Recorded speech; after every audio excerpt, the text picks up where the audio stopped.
আসসালামু আলাইকুম। চেন্নাই সুপার কিংসের খেলা হচ্ছে ভাই, কিন্তু আপনার মোস্তাফিজুর রহমান নাই। এটা ভাবতেও আমার কাছে, বিশ্বাস করেন, খুবই কষ্ট লাগে এবং কষ্টদায়ক একটা কথা। বাংলাদেশের খেলাটা কি খুবই জরুরি ছিল এবং বাংলাদেশের পারফরমেন্স দেখেও তো মনে হচ্ছে যে ভাই বাংলাদেশের আসলে এই মোস্তাফিজকে খুবই দরকার ছিল।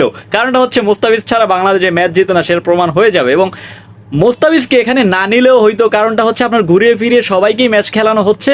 সেক্ষেত্রে মোস্তাফিজ যেখানে খেলতো আপনার প্রস্তুতি হিসেবেই তো খেলানো হচ্ছে, তাই না? সো মোস্তাফিজ যেখানে খেলতো, চেন্নাই সুপার কিংসের হয়ে খেলতো এবং সেখানে কাদেরকে পেতো?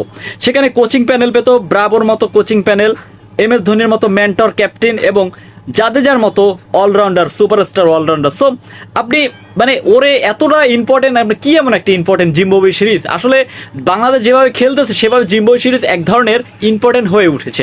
কারণটা হচ্ছে আপনি যদি দেখেন বাংলাদেশের পারফরমেন্স জিম্বাবুয়ের বিপক্ষে, হ্যাঁ হয়তো বা ম্যাচ জিতে তারা, আজকের ম্যাচটা কি হয়েছে সেটা তো সবাই দেখছেন, কিন্তু গত 3টা ম্যাচ কিন্তু জিতছে, কিন্তু কেমন জিতছে, খুবই একটা টানটানা অবস্থা। সো আমি মনে করি যে বাংলাদেশ টিমে এখনো মোস্তাফিজকে খুবই দরকার ছিল। কিন্তু একটা জিনিস, আমরা কিন্তু ভাই বাংলাদেশ জিম্বাবুয়ে সিরিজ খেলা দেখতে চাই না, কিন্তু আমরা একদিক থেকে আপনার বাংলাদেশ এবার মোস্তাফিজের খেলাটা দেখতে চাই। কেননা মোস্তাফিজের খেলা মানেই আমরা একটা বাংলাদেশ, পুরো বাংলাদেশকে রিপ্রেজেন্ট করতেছে মোস্তাফিজুর রহমান IPL এ চেন্নাই সুপার কিংসের হয়ে। সো চেন্নাই সুপার কিংসের ম্যাচটি হওয়া মানে আমরা এক ধরনের এক টুকরো বাংলাদেশ সেখানে দেখতে পাই এবং বাংলাদেশের এক ধরনের খেলা সেখানে আমরা দেখতে পাই। সো আমি আশা করব নেক্সট সিজন এবং IPL এর ফাইনাল পর্যন্ত একটা যে কোনো একটা কিছু ঘটতে পারে। IPL ফাইনাল যদি ওঠে, ইনশাল্লাহ মোস্তাফিজুর রহমান খেলবে এবং আমরা আশা করি, আমরা মনে প্রাণে বিশ্বাস। ভাই আপনাদের কাছে আমি বড় একটি মন্তব্য রাখতে চাই, সেটি হচ্ছে আপনি কি মনে করেন, আপনার কি খুবই দরকার ছিল?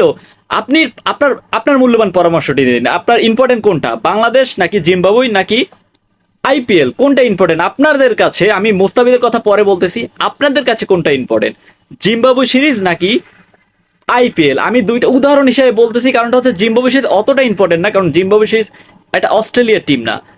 IPLটা কিন্তু আমরা দেখি অন্যভাবে, অন্য লেভেলের। IPLটা অন্য পর্যায়ে চলে গেছে এজ এ মোস্তাফিজুর রহমানের কারণে। মোস্তাফিজুর রহমান এখন পর্যন্ত পার্পল ক্যাপের অধিকারী রয়েছে। বাকি ম্যাচগুলো যদি খেলতে পারতেন, বিশ্বাস করেন টপ উইকেট টেকার চলে যেত। সো আমরা মোস্তাফিজকে মিস করব না এমনটা কিন্তু হতেই পারে না। সো মোস্তাফিজকে অবশ্যই মিস করবো এবং চেন্নাই সুপার কিংসের যে খেলা হচ্ছে সেটিকে তো অলওয়েজ আমরা সবসময় দেখি এবং চেন্নাই সুপার কিংস আমি মনে করি, পার্সোনালি ফিল করি, একটা এক ধরনের এক টুকরো বাংলাদেশ। সো আপনি কি মনে করেন প্লিজ কমেন্টে জানাই দেন। আর হ্যাঁ, ভিডিওটি যদি ভালো লেগে থাকে তাহলে প্লিজ চ্যানেল সাবস্ক্রাইব করে পাশে থাকুন। ধন্যবাদ।